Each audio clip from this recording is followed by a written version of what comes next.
नमस्कार, मेरा नाम आलोक है। आप लाइव स्टीज देख रहे हैं। बिहार विधानमंडल का बजट सत्र चल रहा है। कल जब बिहार विधान परिषद की कार्रवाई हो रही थी, उस वक्त विपक्ष की ओर से खड़े हुए आरजेडी के एमएलसी सुनील सिंह, आपको बता दें सुनील सिंह बिस्कुमान के अध्यक्ष हैं, सहकारिता जगत के एक बड़े नाम हैं। सहकारिता जगत से इनका पुराना ताल्लुक रहा है और काफ़ी गंभीरता से समझते हैं विषयों को, तब अपनी बातों को रखते हैं। उन्होंने आंकड़ों के साथ बातचीत किया है। कल जब वो बिहार विधान परिषद की कार्रवाई के दौरान खड़े हुए अपनी बातों को रखने के लिए, तो उन्होंने बताया कि जो कृषि जगत को लेकर बजट पेश हुआ है, क्योंकि बिहार की लगभग 73% की जो आबादी है वो कृषि पर ही निर्भर करती है, यानी कि खेती बाड़ी किया जाता है लोगों द्वारा। लोग किसान हैं, 73% लोग जो हैं वो खेती बाड़ी पर ही निर्भर हैं। तो ऐसे में जब किसानों की बात हो रही है, कृषि का बजट पेश हो रहा है, कृषि विभाग का बजट पेश हो रहा है, तो ऐसे में लग ये रहा है बजट देखकर कि नई नवेली दुल्हन जो सिर्फ चूड़ियाँ खनका रही हैं, रोटी नहीं बना रही है, उसकी चूड़ियों की खनखनाहट से बस ये समझ में आ रहा है कि हाँ वो काम कर रही है, असल में हो कुछ नहीं रहा है। क्यों ऐसा कह रहे हैं सुनील सिंह विधान परिषद की कार्रवाई के दौरान, जरा सुनिए। आ रहा है यह उसी नई नवेली दुल्हन की तरह है कि जो रोटी तो कम बेलती है लेकिन चूड़ियां ज्यादा खनकाती है, ताकि अगल बगल के लोग जान सकें कि भाई बहुत काम करने वाले लोग हैं। महोदय, जो कृषि सहकारिता एवं गन्ना विभाग के बजट में जो प्रावधान किया गया है, हम जानना चाहते हैं कि इस बार तो आप ये कह सकते हैं कि भाई कोरोना का पीरियड रहा, जब लोग घर में दुबके हुए थे तो कैसे हम अपने योजनाओं को धरातल पर उतारते हैं। हुजूर, मैं बात करता हूं 17-18 का, मैं बात करता हूं 18-19 का, मैं बात करता हूं 19-20 का। आप बताएं हुजूर कि कोई भी योजना जो सरकार ने बनाया, जो आपने बजट में प्रावधान किया, क्या उसका 40% भी खर्चा हुआ? आखिर क्या व्यवस्थाएं हैं कि रात भर हम पढ़ें और मैट्रिक में फेल कर जाएं? कोई जरूरत नहीं है हुजूर।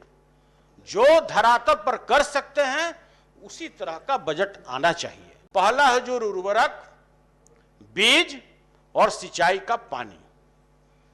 इसके पुलिंदा को अगर देखा जाए, सारे चीज इसके अंदर में निहित हैं, अमली जामा पहनाया नहीं गया। महोदय, मैं बताना चाहता हूं, अभी हमारे सुमन जी नहीं हमारे बीच में हैं, सुमन जी निकल गए। सुमन जी बता रहे थे कि उर्वरक के क्षेत्र में हम लोगों ने क्या उपलब्धि प्राप्त की। मैं आपको सही आईना दिखाना चाहता हूं। महोदय, पूरे बिहार में रबी और खरीफ मिला करके कुल 34 लाख मैट्रिक टन उर्वरक आता है, जिसमें 23 लाख मैट्रिक टन यूरिया होता है और बाकी डीएपी, एनपीके, एपीएस और पोटास होता है।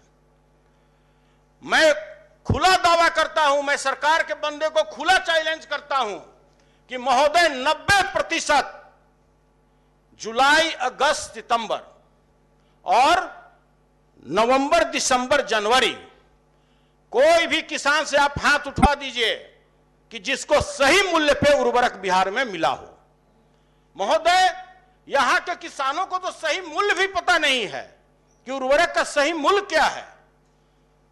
यूरिया 266 रुपया 50 पैसा है, जितना भी हमारे सम्मानित यहां पर हमारे सदस्य बैठे हुए हैं, एक सदस्य बता दें कि इनके गांव के, इनके जिला के, इनके कमिश्नरी के, इनके प्रखंड के किसी भी किसान को 285 रुपये से कम में यूरिया मिला है। क्या फायदा है ऐसा ढकोसलाबाजी करने का? महोदय, क्या जरूरत है इस तरह का कृषि रोड मैप बनाने का कि जो किसान का मूलभूत जो जरूरत है उर्वरक का, वो भी हम नहीं दे पाते हैं। तो आपने सुना बजट सत्र के दौरान उन्होंने जब अपनी बातों को रखा, विपक्ष की ओर से बोलने के लिए खड़े हुए, तो उन्होंने ये भी कहा कि 266.50 रुपये दाम है उर्वरक के, लेकिन कोई भी जो माननीय सदस्य यहाँ बैठे हुए हैं वो बता दें कि 280 रुपये से कम में मिलता हो।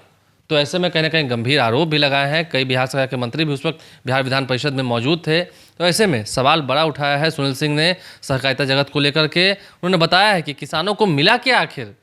बहुत सारी बातों को रख रहे थे, आपने सुना भी है। कोई बच्चा जो रात भर पढ़ाई करे और मैट्रिक की परीक्षा में फेल हो जाए, ऐसा कहीं होता है क्या? तो ऐसे में सुनील सिंह क्या कुछ कहे थे आपने सुना है। बहरहाल आप लाइव चीज कर बने रहें, हमारे चैनल को सब्सक्राइब कर लें, साथ साथ फेसबुक पेज भी लाइक करें। धन्यवाद।